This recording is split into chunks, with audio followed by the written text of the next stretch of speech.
Assalomu alaykum, kanalimga obuna bo'lgan va bo'lmagan kishi dasturchilar. Darslikni boshlashdan oldin kanalga obuna bo'lib, layk bosib qo'yishni esdan chiqarmanglar.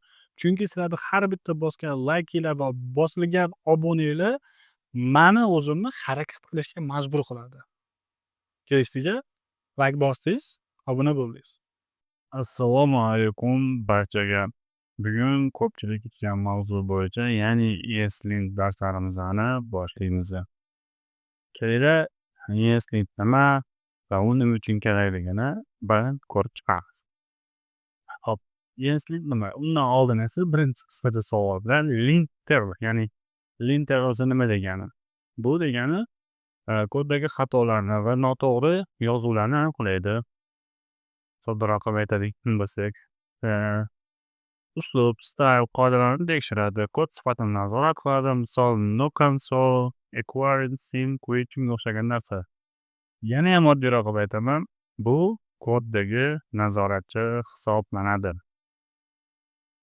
ESLint nima qiladi? Hop, sintaktik xatolarni aniqlaydi, kodni bir xilda saqlaydi, jamoaviy loyihalarni, ya'ni kodni tozalab beradi, noto'g'ri yozilgan joylarni ko'rsatadi.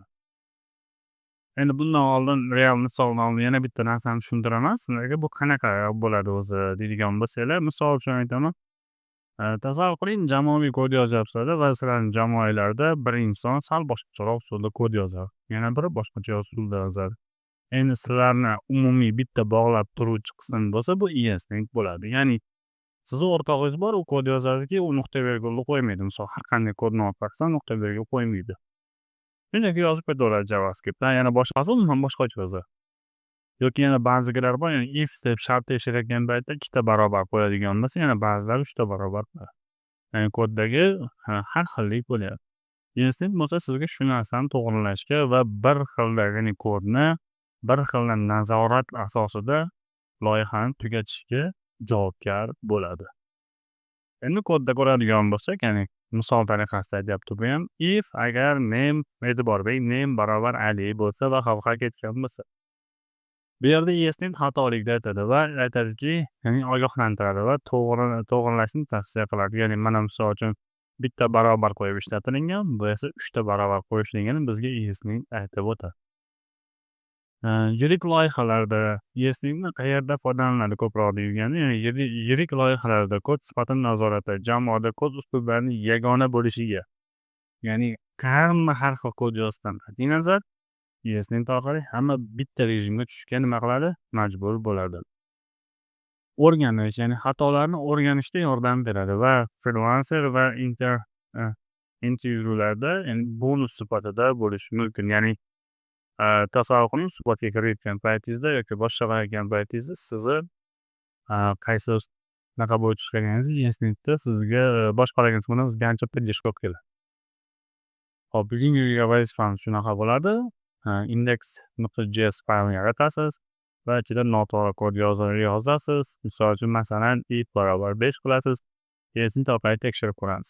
Npm misol uchun npx ESLint index.js xatoyini o'zi ko'rib chiqishingiz mumkin. Keling, undan oldin esa bu sizni vazifangizni tushunib oldingiz. Endi men sizga esa buni qanday qilib install qilishni ko'rsatib beraman.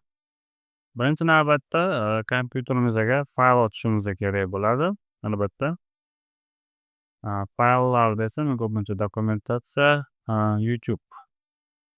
Uchun ESLint dars shu yerga bosh xatni ochamiz. Yana bu S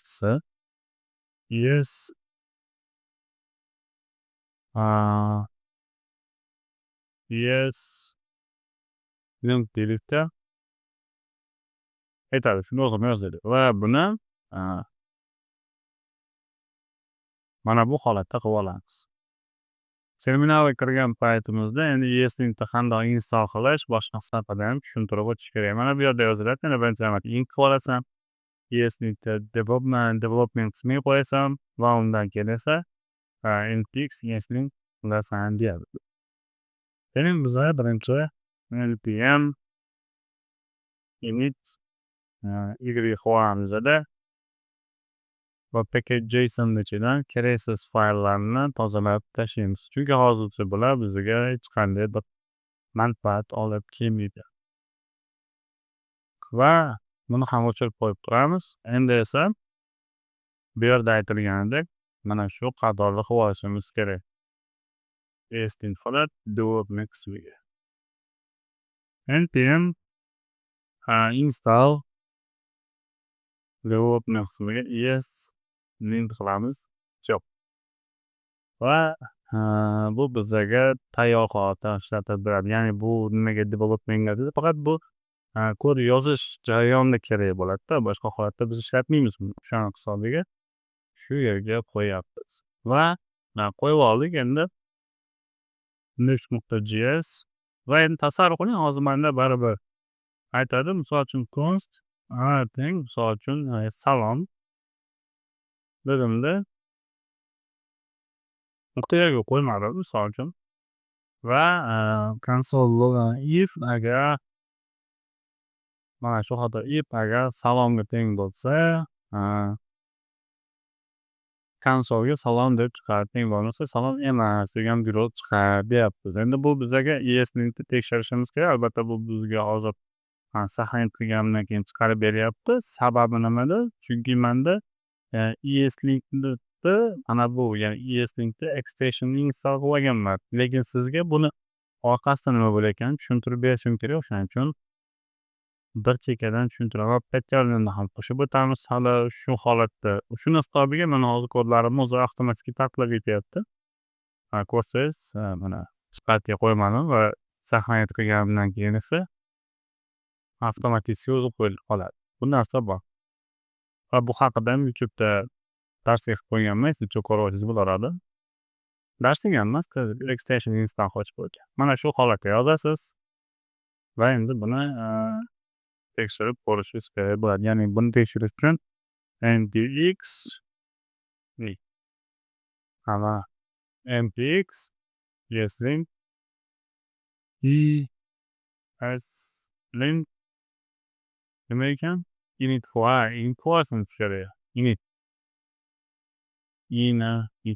Init albatta aytmasak sifati bor edi. Mana shu holatda qilib olamiz va bu bizga ESLint package ochib beradi va savol beradi bu. Aytyapki what do you want to like links, ya'ni qaysi linkdan olamiz? Biz albatta hozircha JavaScript TypeScript deb o'tib ya'ni two checks problem, okay? Va qaysi model, ya'ni biz misol uchun aytyaptiki config.js desam, ya'ni required export ham yoki import export ham. Men misol uchun shunday yozaman. React-dan, Vue-dan qaysidir. Hozircha bu tak o'zida. Sana Vue projectning TypeScript yo'q. Browserdan yoki Note'dan. Biz hozir Note'da. What do you like install now? Bu mana install qilib npm orqali bo'ldi. Ya'ni bu o'zi bizga install qilib package ochib beradi. Mana shu holatda.